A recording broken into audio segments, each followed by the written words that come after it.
CBDCs have historically had a bad rep. We've seen multiple different government and central bank entities try to issue CBDCs. However, the general population is avoiding them at all costs. That's why it's a big surprise that we've seen COTI, who's contributed to DJED on Cardano, as well as recently deployed COTI V2 in L2, which is boasting scalability and throughput as well as ease of use, partnering up with the Central Bank of Israel for a brand new challenge surrounding CBDCs. Now, their community is already split in terms of reactions, some in support or in favor, while others are basically denouncing the project as a whole. Now, keep in mind, this is not just COTI partnering up with the Bank of Israel. There's actually 13 other companies, including PayPal and Fireblocks, all jumping along as a part of this challenge.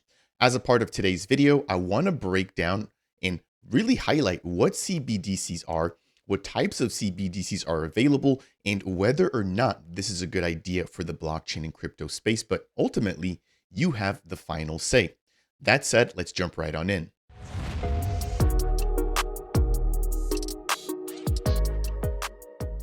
What's up, Crypto Nation? Welcome to Dapp Central, your home for everything blockchain and crypto. As a part of today's video, we've got some breaking news with an announcement of COTI, who's going to be participating as a part of the Bank of Israel's first ever CBDC challenge or CBDC project. Now we're going to talk about what exactly are CBDCs, what types of CBDCs are currently available, and then some of the pros and cons given the mixed reaction about this recent announcement. Now, before we dive any further, if you enjoy content just like this, or if it's your first time stopping by the channel, consider subscribing. I provide daily content here breaking down all of the latest updates within the crypto and blockchain ecosystem. If you also have any questions or comments, make sure to go ahead and leave those down below. So we're going to kick things off here with this announcement that was just made no more than 24 hours ago between COTI and the Bank of Israel. I'm going to be jumping on a couple of different websites here, so just sort of buckle down as I lay the foundation, and then we're going to pivot and talk about some of the pros and cons and just sort of the sentiment around this announcement from the general community. Now, just as an overview, at least of what I've seen so far, there seems to be mixed reactions about this brand new project and COTI's participation in it. And that's just due to the fact that historically, CBDCs have been marketed as something that's going to be negative or something that goes against the decentralized, own your own bank, be your own bank sovereignty approach that the current crypto ecosystem or the current crypto market tends to have. So again, I'm going to just quickly highlight what it states here, but then I want to pivot over, talk about the types of CBDCs and exactly how this could potentially impact the broader crypto space. So it states here, COTI will take part in the Central Bank of Israel's CBDC project alongside giants like PayPal and Fireblocks HQ. Now, COTI is very well recognized within the blockchain space. They've just launched a brand new version of their network. I believe it's labeled as COTI V2, which basically aims to make things faster, more scalable, and easier to develop on compared to other ecosystems. Again, I'm going to talk a little bit more about that here in just a minute. But before we go any further, let's maybe just break down what a CBDC is for anybody who hasn't heard of it. Again, I'm going to try to keep this as brief and as concise as possible. Now, I live in the US. Of course, we're going to be talking about the Central Bank of Israel here, but a lot of this nuance stays the same no matter which country you're talking about. So taking a look here at the official Federal Reserve for the United States, it states a CBDC is a digital form of central bank money that is widely available to the general public. Now, right now, there's two types of central bank money, which one of them is physical currency or physical paper fiat. And then there's also digital balances, which of course you can interact with or spend through an online bank account or through some sort of credit or debit card. So again, just in a very quick nutshell, that's what a CBDC is. It's just an additional form of digital money issued by the central bank of whichever country is representing or creating that particular CBDC. So backing up a little bit, we've got two separate types of CBDCs. Now, I want to highlight what those are very briefly here again, and then we're going to move back into the conversation with COTI specifically. So we've got the retail central bank digital currencies, and these will basically just be CBDCs available to everyday members or contributors to the community, like yourself and I.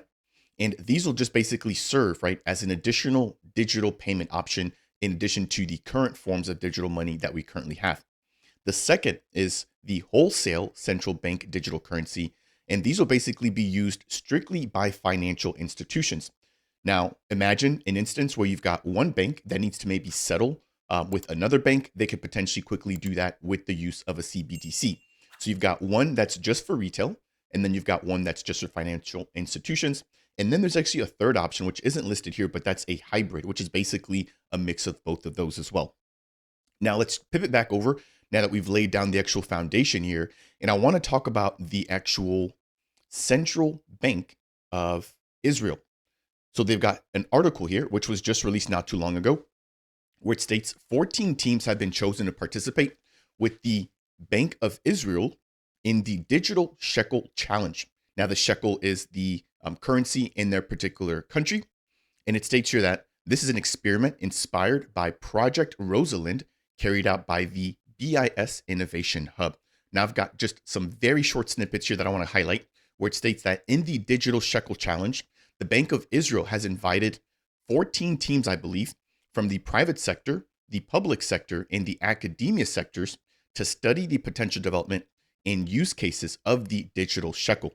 What's also interesting here is if I jump back over to the Federal Reserve website, they've also recently released something here, which has basically been to get a feel, right, for what some of the benefits and drawbacks are for CBDCs if they're implemented in the US. So it also states here that the Federal Reserve has issued the Money and Payments. I assume this is either an article or a book or just some sort of research document as a first step to foster, or as a first step in fostering, a broad and transparent public dialogue about CBDCs in general and about the potential benefits and risks of a US CBDC. So I think right now we're at a stage where a lot of countries are sort of looking at the other to see who's actually going to be the first one to pull the trigger. We have seen countries, I believe, like Nigeria, as well as, I want to say Singapore, which have already issued digital CBDCs. Now, have they actually met the masses? I don't believe so, but I believe we'll see more adoption of CBDCs and implementations of CBDCs. But again, it's up to us within the crypto community to say, hey, we're either going to acknowledge this or we're going to push against this and do things our own way on our own blockchain of choice. So now that we've highlighted that piece there, I want to jump back in here and just quickly highlight the fact that the team from the Bank of Israel has yet to actually make a decision as to whether or not they'll be implementing this. Again, this is just an experiment for the time being. So it continues to read, the challenges sandbox will begin operating at the beginning of August, and it'll enable the selected teams to develop the use cases that they've already proposed. And then in closing, the products of the challenges will be presented at a concluding conference that the Bank of Israel will be holding at the end of October. So development begins in August, which is right around the corner. And then we've got the actual presentation of products which have been built in the sandbox environment taking place in October. Now, the following list breaks down everybody who's been included as a part of this challenge. And this is where we've got the mention of COTI. So again, we've got other platforms like PayPal, we've got Fireblocks, and then we've got some other tech companies listed here as well. Now, this is the biggest piece here and probably one of the more important things to keep in mind, where it reads, the Central Bank of Israel has not yet made a decision to actually issue the digital currency. Similar to leading central banks, i.e. the United States, it has decided that at this point, a plan of action will be prepared that can put into action, or that can be put into action in the future if conditions warranted. So they just basically want to be ready and see exactly what benefits this could pose, and just to make sure that if other countries or nations really begin to adopt CBDCs, that they're not left in the wind. Now, a future decision to issue the actual digital shekel or the CBDC will be based in part on an assessment that the benefit of issuing the CBDC actually exceeds the potential cost and risk involved with the issuance. Again, I'm going to be breaking down some of the pros and cons, but if you've learned anything so far as a part of today's video, I would really appreciate you if you could smash that thumbs up. It's really one of the easiest ways here to support me as a content creator. It also helps to share this content and to make more people aware about what exactly is going on in the state of crypto right now. Now, jumping back in here, we've highlighted the types of CBDCs and exactly who they've chosen. And then now let's jump back over into the article here, which was released by COTI. Now, again, this is just rehashing all the groundwork that I've already laid. But one piece that I want to read here is highlighted in green, where it states, as the only blockchain network selected to take part as a part of the CBDC challenge, COTI will be bringing its expertise to bear on design considerations. COTI's privacy-focused L2 blockchain offers advanced features to hold and securely transact with CBDCs. So I took a closer look to better understand what their new L2 is all about, where it states here that their COTI L2, their COTI V2 is an EVM layer 2 solving blockchain privacy with garbled circuits, which basically increase the speed by 1000x, and it makes transactions 250x lighter. It also states that the COTI V2 developer network features a familiar, easy to use, and accessible Solidity-based EVM environment. So completely different than what I'm familiar with, which is Cardano, which is a UTXO-based blockchain, very similar to Bitcoin, Dogecoin, etc. Now, that said, how does this actually potentially tie back into Cardano? If you're not aware, there is a deployment of DJED, which is done by COTI specifically in the Cardano ecosystem. So I just want to be clear up the air here for anybody who's thinking that COTI participating with this has some sort of impact directly to Cardano or DJED. So DJED is actually released and developed by the stable order in the DJED Alliance here. Again, I've pulled up a quick piece where it states that DJED, which was researched and developed by a team of 5 experts from Ergo, Emergo, and IOG, was basically founded as a protocol to tackle the stablecoin trilemma, achieving reliable stability, decentralization, and capital efficiency all at the same time. Again, there's multiple implementations of the DJED stablecoin across multiple ecosystem. We've got Sigma USD, which uses the same exact protocol on the Ergo ecosystem. This is the one that a lot of people are familiar with when they hear the term DJED, and they think specifically of Cardano. Again, it's not necessarily that COTI is synonymous with it. Yes, they've deployed a version of DJED in Cardano, but they aren't the sole builders of DJED. That's the stable order in the DJED Alliance, whose website I'm currently visiting now. We've also got an implementation of DJED on the Milcomata C1 and then on the Zephyr protocol. So hopefully that clears up any confusion there when it comes to the potential crossover between COTI, DJED, Cardano. There shouldn't be any worries. Again, we've got multiple implementations of DJED across a lot of different ecosystems. Now, we're getting closer here to the pros and cons as we get ready to wind down today's video, which is really interesting again, because half of and let me just pull the tweet back up here, half of the responses from this particular tweet are basically, I'm selling all of my COTI, this is a horrible decision, or this is going to the moon, hold COTI until, X, Y, and Z. Now, I'm not going to be going into politics, but Israel is in a complete situation, for lack of better terms, of its own right now. This is completely outside of CBDCs, etc. So the fact that COTI's even doing anything with Israel, I think has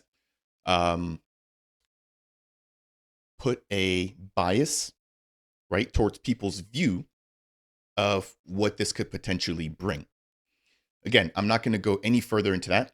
You do with that as you wish, but I do want to highlight the fact that Israel right now has some conflicts that they're dealing with on a global or national stage.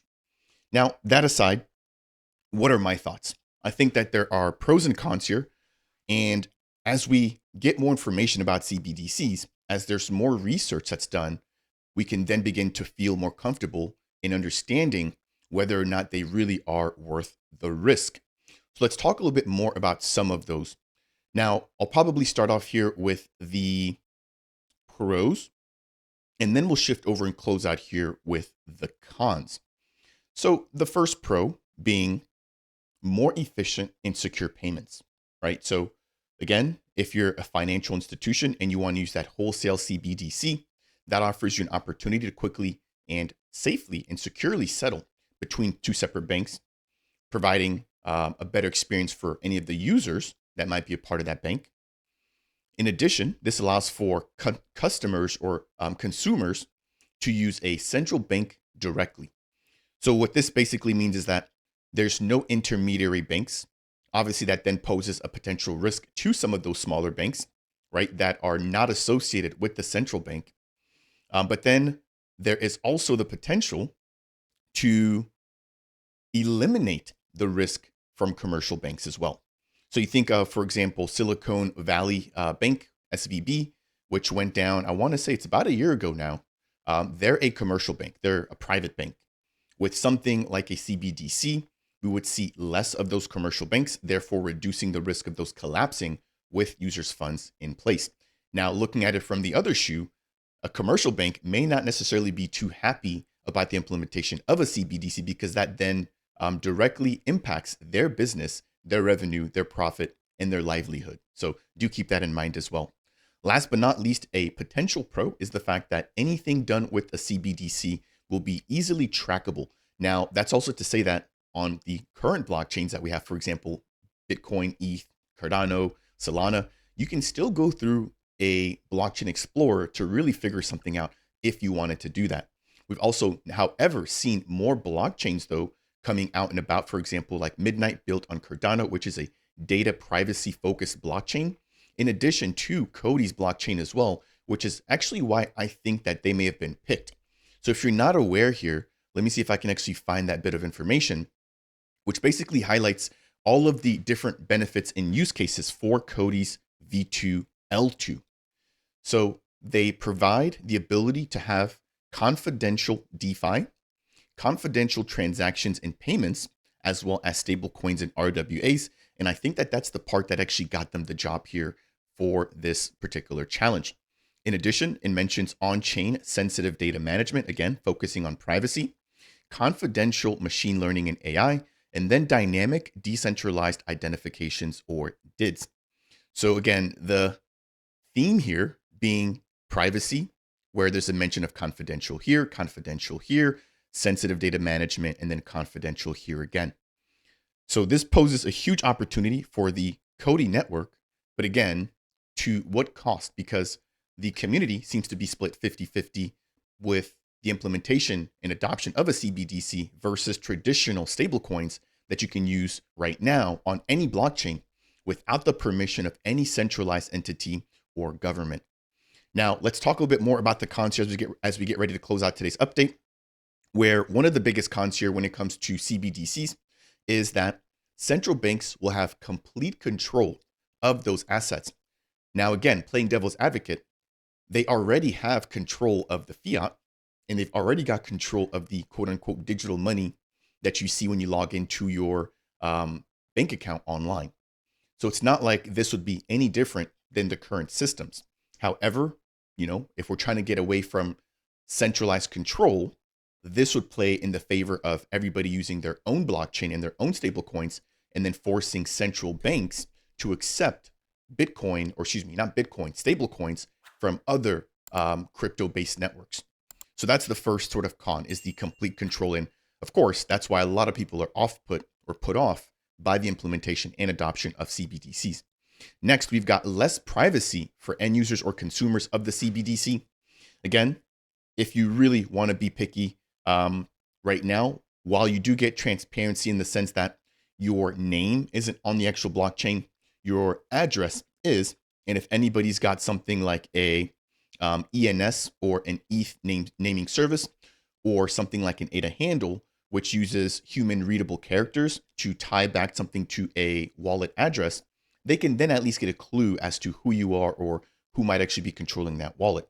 However, with something like a CBDC, could we see the need or rules, right, requiring that you actually have to share personal identifiable information about yourself while using the CBDC? If that's the case, and that definitely is a huge con, because now there's a whole ledger which is available to everybody to see exactly how people are spending their funds, who's sending what, who's receiving what, etc. So another key piece there to keep in mind. Third is the widespread adoption. Again, I think CBDCs have an uphill battle to fight. It's going to be very difficult for them to get adopted, especially until there's quantitative information or qualitative information about how beneficial they really are And those I think will really have to outweigh any of the potential risks that I've mentioned so far. So adoption, I think, is a really hard piece.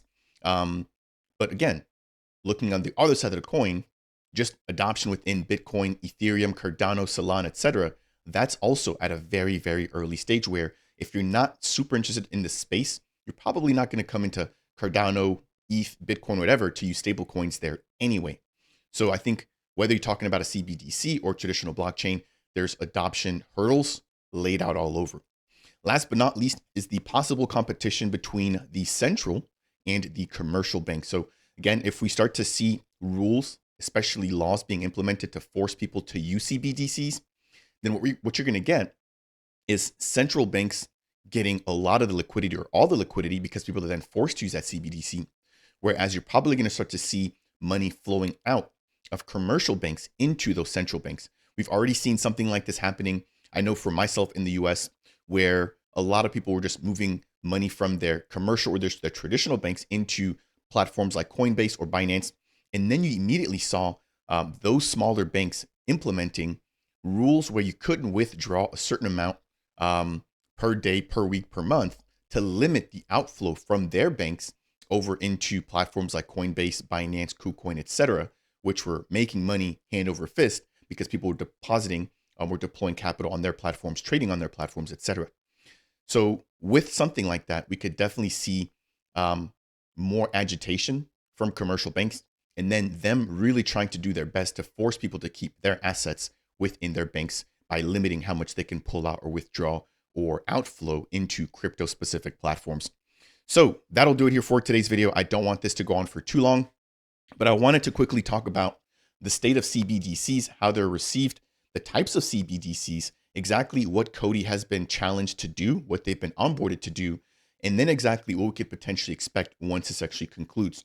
Now, because this is just starting up now, throughout the month of August, I'll be keeping up with the COTI network, but then also be jumping into hopefully their their public presentation for some of these services, and then following up here with an additional video. That will do it here for today's update. I hope you found it to be helpful or informational. If you did, I would really appreciate you if you could smash that thumbs up. It really does make a difference here. It helps to get this content out to members outside of the Cardano ecosystem, as well as just really spreading the word about what CBDCs are. If you also want more content like this, make sure to subscribe to the Dapp Central YouTube channel, breaking down all of the latest updates when it comes to crypto. And then last but not least, if you have any questions, comments, or concerns, or just want to share your opinion, then leave a comment down below. That said, and as always, I'll see you guys in the next video.